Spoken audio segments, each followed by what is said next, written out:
Hello, all of my history loving friends. Welcome to the world of Mad and Morbid. This is a history channel. I am your guide on any number of historical adventures. If you like what you see, like and subscribe. Today we're finishing up, this is part 2 of the Coffeyville failed bank robbery by the Dalton gang. Basically, the Daltons showed up in Coffeyville to rob 2 banks, and the citizens of Coffeyville said, hell no. If you haven't watched the first video, I very highly recommend it.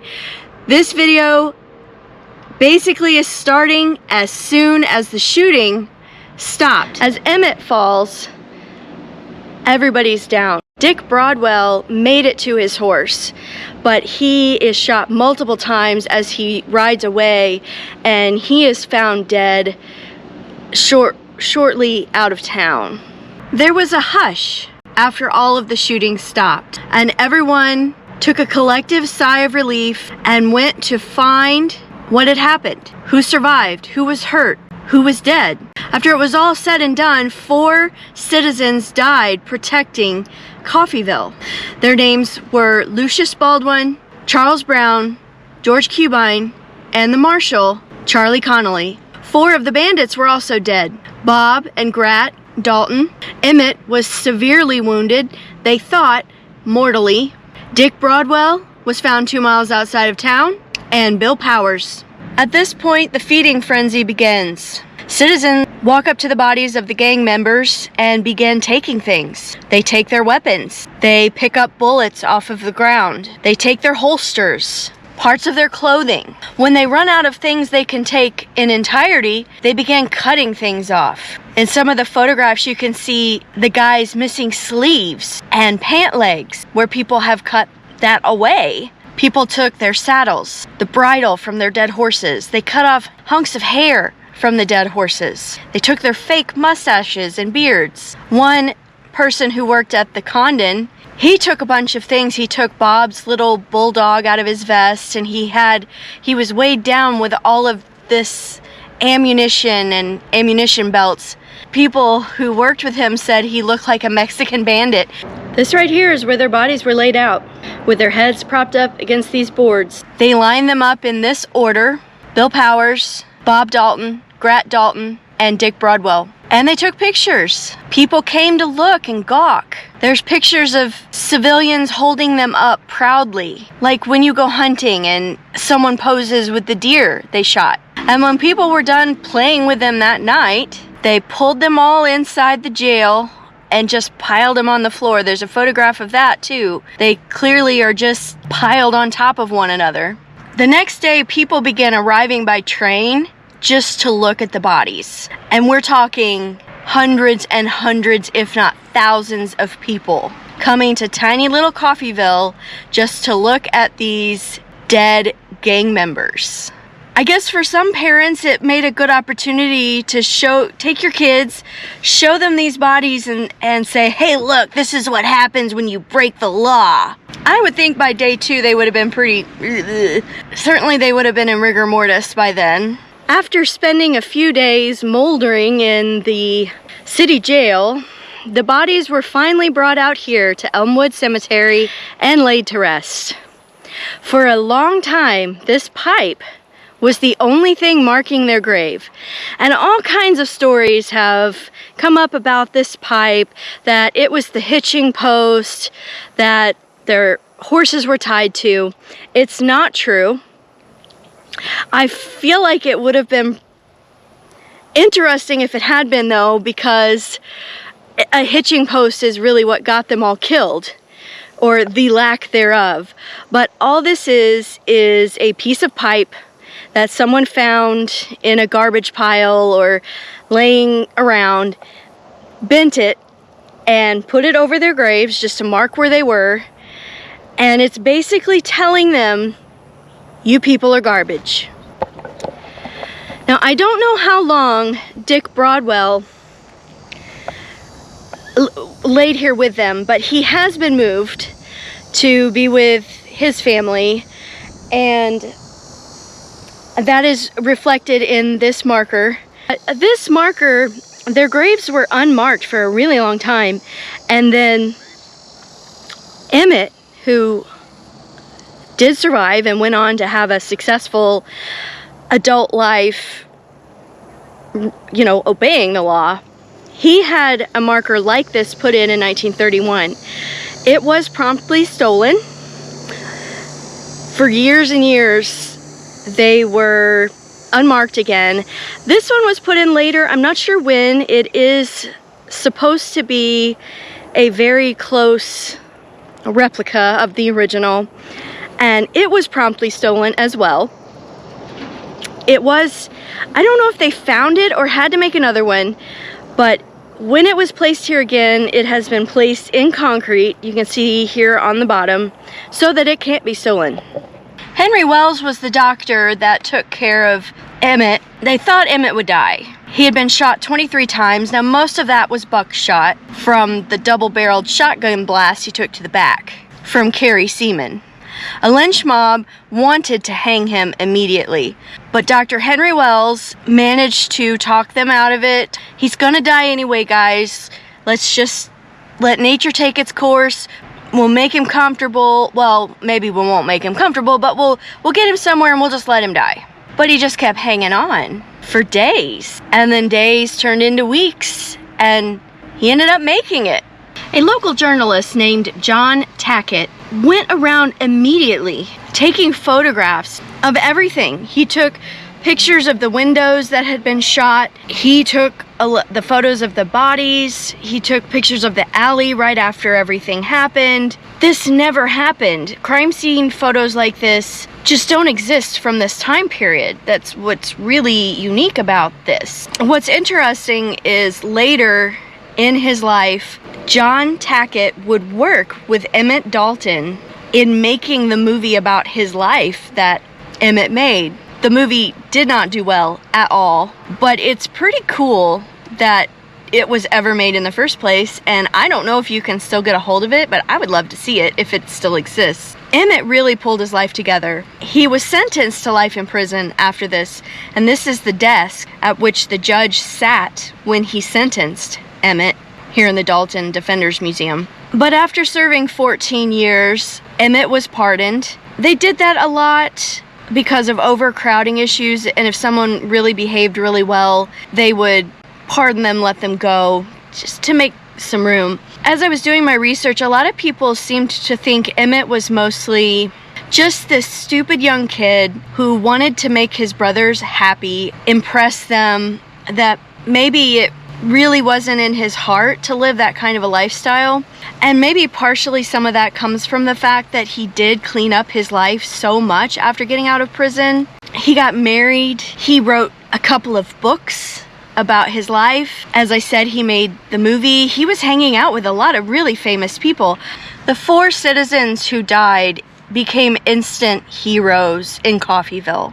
And the way their memory is upheld to this day is really inspiring. A little bit about each defender. Lucius Baldwin was 23 years old. His father was a minister. He was not married. He was working at the time at Reed's department store, and he was the first citizen to die. He ran into the bandits, Emmett and Bob, as they exited the First National out the back. He seems to have been coming out the back of Isham's hardware store. Maybe he was trying to cut Bob and Emmett off, but they seem to have really surprised him. Bob yelled at him, "Stop." Lucius doesn't seem to have heard him, and Bob shoots him as Lucius puts his hand on his gun. Lucius sang in a quartet. He sang baritone. The day of his funeral, the 3 surviving members sang at his funeral, and beside them was a single chair draped in black, symbolizing that he should be there singing with them. And that chair is visible in this photograph. And you can see how his family, everything was covered in flowers and draped with crepe, and his poor mother was devastated by the loss of her son. This case here in the Dalton Defenders Museum is full of Lucius Baldwin's belongings, intimate items, the stamp for his business. I guess it's a name stamp for envelopes that he would send. his pocket knife, a ring, and what was that thing? Was that a scarf? A scarf or something that he had never worn. His nieces donated these items to the museum. Lucius Baldwin is buried in Graceland Cemetery in Burlington, Kansas. Charlie Connolly was 46 years old. He was a veteran of the Civil War. He fought for the Union in an Indiana regiment. Here you see some of Charlie Connolly's things. There are pictures of him as a young man. He served in the Civil War.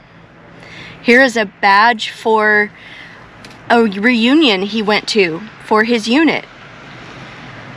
He was a teacher, on the verge of becoming a school principal.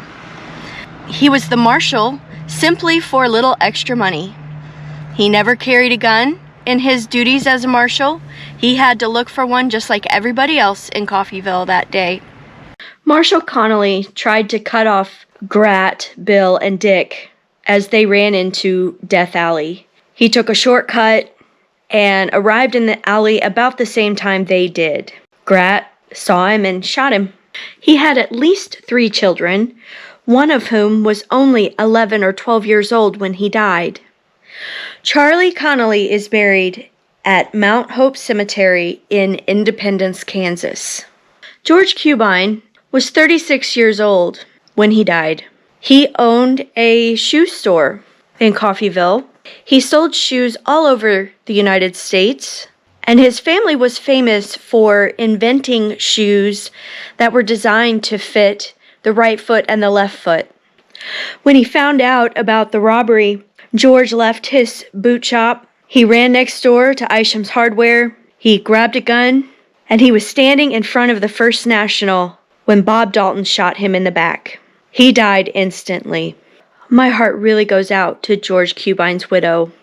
On Find a Grave, 2 children are shown being buried near him. Jenny Isabella, who died as an infant, it just says 1882 to 1882, and Ethel, who died at the age of 2 years old in 1892, the same year as her father. I cannot imagine the pain that woman went through losing at least 2 children and a husband. She must have remarried because she is not buried next to George. George is buried in Elmwood Cemetery. Charles Brown was 59 years old. He became a shoemaker's apprentice when he was 15 years old in 1847.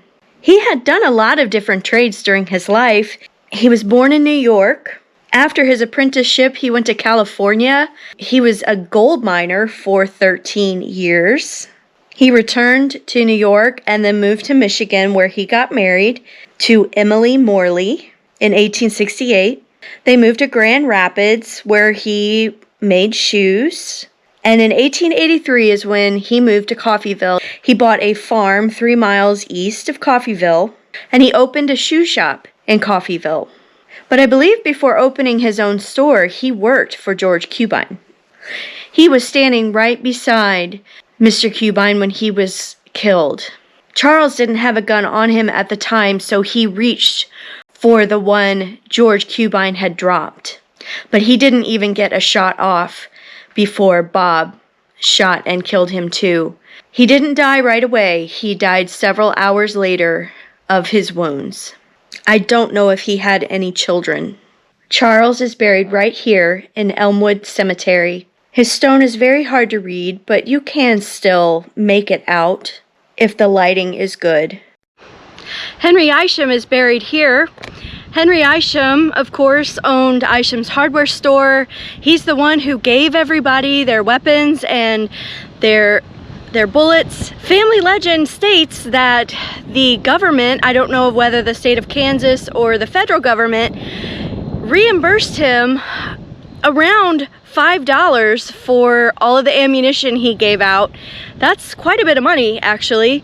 And he did go ahead and sell all of the guns used that day. He just said that they were experienced. Looks like he died in 1906. He's on the bottom in here. I don't know if you'll be able to see. That's it right there. I don't know if you can see anything. We're behind the angel.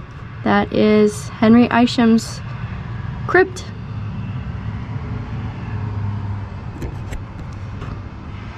Pretty big hero that day. I'm here at the grave of Thomas Ayers. Thomas was the teller at the First National the day of the robbery. He directly resisted as much as he could, just doing everything slow, trying to hold them up as much as possible. Thomas was later shot in the eye, right here, under his left eye, went all the way through his head. The fact that he survived is an absolute miracle, and it was because of the intervention of another citizen who leapt into action and, you know, stopped the bleeding using his thumb and saved Thomas's life. He lived until 1908. Every year, the first week in October, the people of Coffeyville get together and have Dalton Days. They reenact the robbery on the town square. They can't do it exactly where everything happened. They don't go down the alley or anything like that.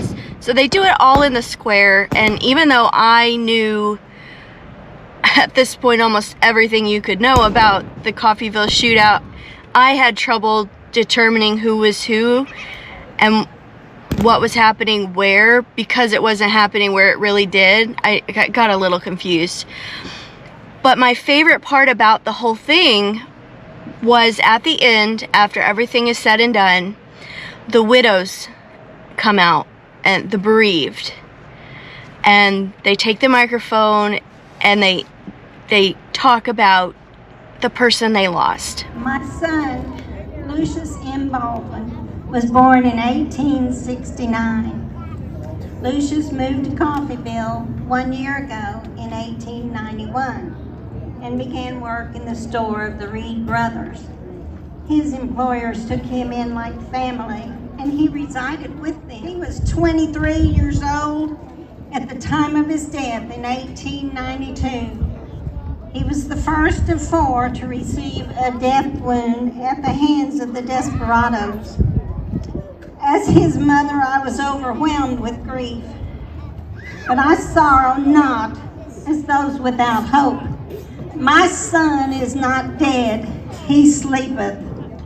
Sometimes we focus too much on the bad guys. You know, I did my Jack the Ripper series, and I use the keyword Jack the Ripper, of course, because that's what people are going to be looking for, but the series has hardly anything to do with him. It's about the women he killed. It's about the victims. The really amazing people in this story are the defenders. And not only did 4 die, but 4 were injured. 1 very seriously. Tom Ayers was shot in the face. None of the other wounded were hurt as seriously as Tom Ayers. If you know the specifics of how the others were hurt, please tell me in the comments. I don't actually even know the names of the others.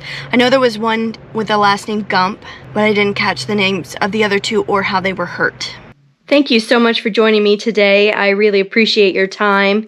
If you enjoyed what you saw today, please like and subscribe. I'll probably do something coming up for Halloween. Maybe something about a haunted hotel. I got a tour of a haunted hotel recently, and whether you believe in ghosts or not, ghost stories are awesome, and they're one of the things that made me fall in love with history. And I think that'd be a fun thing for Halloween. So I will see you all next time.